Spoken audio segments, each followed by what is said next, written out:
New transmogs, and Blizzard finally decided to buff players out the ass in Legion Remix, which is what we've been asking for. Let's dive straight in here. A new Day of the Dead transmog here. Flower Crowns and Skull Helms. That's right, so in 11.2.5, this has been data mined. Oh, this guy again interrupting the news? That's right, because I still have a big giveaway going. It's the Midnight Epic Edition, and look, all you gotta do to win this Epic Edition of Midnight is watch 1 hour of my shitty stream and be a follower of the stream. If you do that, you'll get yourself a point to enter into the giveaway. Every point beyond that is gathered through another hour of watch time. Continue to watch, gather up your points, and enter into the giveaway multiple times. This is your chance to get the cool Lightwing Dragonhawk mount, even the Voidwing Dragonhawk mount. All of the things that are going to come with this thing. We're talking Trader's Tender, game time, and everything else. This is the ultimate Epic Edition, and most of all, the most important thing, early access. This thing will give you early access to housing, early access to the beta, early access to your mom's fridge. Everything you've ever wanted could be yours with the Epic Edition giveaway from Samiccus. And again, all you have to do is watch 1 hour of this shitty stream. So experience the Midnight first. We got some notes here from Blizzard. As I said, this will be the best expansion ever. The hype is real, and Turtle WoW people are criminals. Besides that, guys, get in here. It ends on September 19th. Get it while you can. Not sure how we're going to get these exactly yet, but some cool looking crowns for Day of the Dead celebrations. Day of the Dead in World of Warcraft relates to Dia los Muertos in real life. That's kind of the play that we have here. We have a lot of holidays in WoW that relate to real life holidays, and this one relates to that. Some cool looking skull masks with flowers and things like that. Honestly, it fits in well with the holiday. Not sure, again, how we're going to get these. If these are going to be trading post items, some kind of in-game event items, I'm not sure. But new items, data mine nonetheless, and something cool to go get if you want some kind of skull-looking transmog. Power scaling and Legion Remix. Some big ones, guys. This is actually huge because basically at this point, Blizzard has caved to every demand the players have made when it comes to Legion Remix, which I think is a great thing because I actually think this event is going to be really, really fun to play through now. So, first of all phases in Argus Eternal, on the Argus Eternal phase, will now share the Argus Eternal item level of cap up to item level 740. That's fine, but each rank now limits the Unbound, grants 1% versatility. This is the huge one. All secondary stats granted in Legion Remix now ignore their diminishing returns and hard caps, and that's probably the one that really uncaps a lot of stuff for us here. Any kind of diminishing return or hard cap on a Remix event just seems counterintuitive. The whole reason when we're playing a Legion Remix or any sort of Remix event is, one, you want to level up your character, two, you want to get some crazy transmog and some really cool mounts, and three, you want to become an all-powerful god-slaying hero. That's right. You want to go balls to the wall, crazy stats, completely broken, corruption mechanics, whatever you want to relate it to. You just want to be broken as shit. And this is going to allow that breakage to occur. Uncapping these stats will essentially allow you to just go full on, no matter what, continually empowering your character through that new weapon system. It'll just keep pushing you to the upper levels of power that we've ever seen in this game.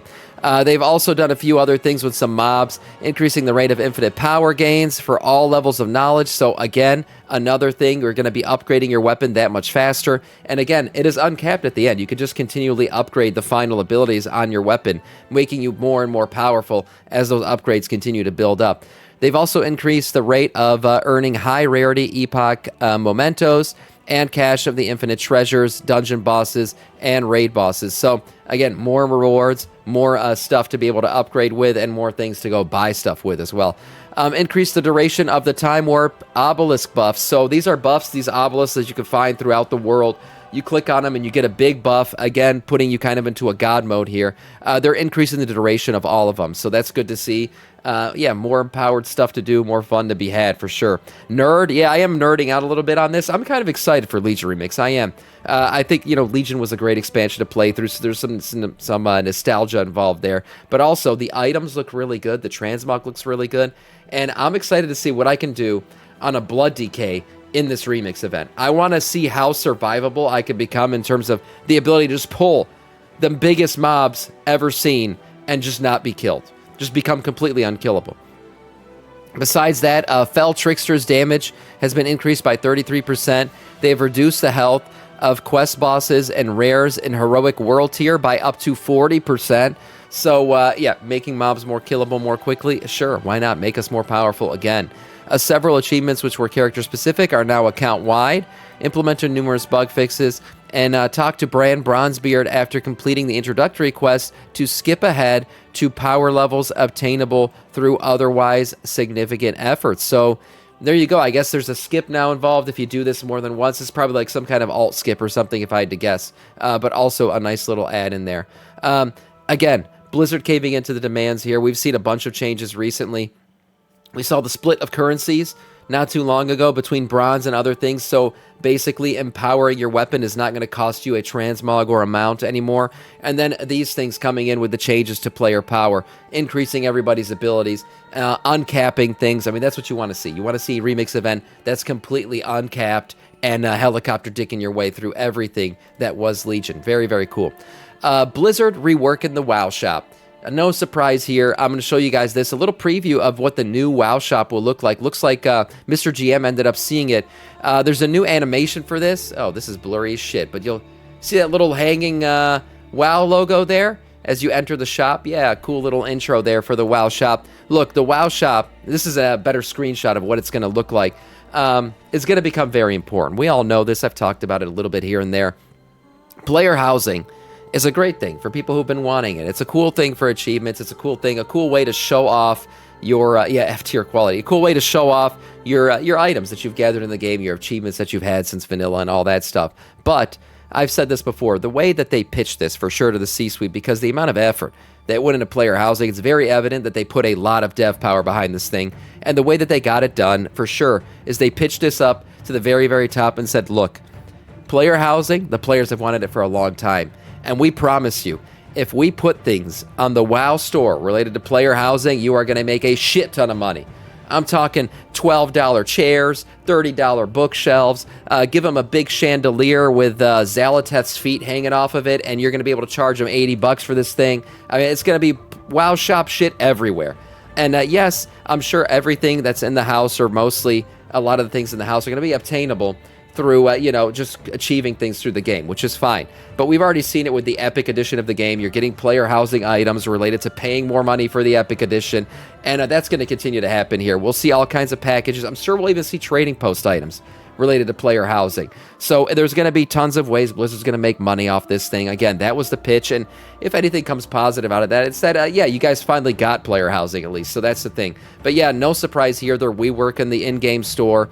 For sure, they're expecting people to start using it more and more as player housing develops and moves forward, and Blizzard's probably got great big plans for the stuff that they're going to be putting on player housing related items in the WoW store.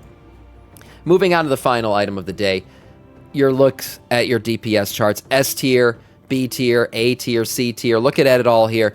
This is adjustments that just happened this week. So this kind of gives us the base level, and then the next page will show us kind of the changes that seemingly have happened since those adjustments. So again, looking at this chart here, there was a massive mover up before these changes even went into effect. Fury Warrior gained 21 spots. That's a complete flip. 21 spots on this chart up into A tier. And it looks like the Furry Boy Warriors are going to continue to move up here after the changes that just went into effect. But Fury went up massively, and Arms went down 10 spots. Those are your biggest movers up and down pre-launch of all these changed statistics. So don't forget, all this happened. This is all happening before the recent patch that went into effect. Or I should say fixes that went into effect this Tuesday or Wednesday, depending on where you are in the world. Right now, we saw Frost DK was still was A tier, S tier, Havoc, Demon Hunter, Arcane Mage, Furry Warrior, and Outlaw Rogue there, rounding out your top 5. We see a bunch of sitting here in B tier, and then at the very bottom, Augmentation Evoker not having a good time, Frost Mage, Shadow Priest, Beast Mastery Hunter. Now, these numbers are pooled together from 13 to 19 keys, and the highest run's going there.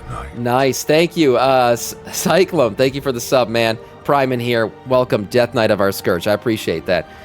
Looking at the rest of this chart, a lot of people sitting in the middle, but who is going to join the top boys now with these changes that just went into effect? Well, there's some good estimations here, and it looks like, as I said before, Beast Mastery Hunter had a massive jump here. Not only are they expected to jump into S tier, but they are expected to jump to the very, very top, passing up Frost DK, Arcane Mage, and everybody else. Elemental Shaman also made a nice jump here, going from what was considered to be, I think they were a B tier in the previous chart. Now they're going straight up into S. So that's good to see for Elemental. We're going to see now essentially 4 S tier classes. We got Beast Mastery Hunter, Arcane Mage, Frost DK, Elemental Shaman. Your best candidates, basically, you're next up in line to hit the S tier marks. Marksmanship Hunter, Ass Rogue, Sub-Titty Rogue, Havoc Demon Hunter, Destro Warlock, Retribution Paladin, yeah, the favorite of WoW, and then Feral Druid. So a lot of these classes now are going to be riding that edge. It looks like what we're basically getting is a lot more S-tier classes and A-tier classes, which is good to see here as more people push up into that upper echelon.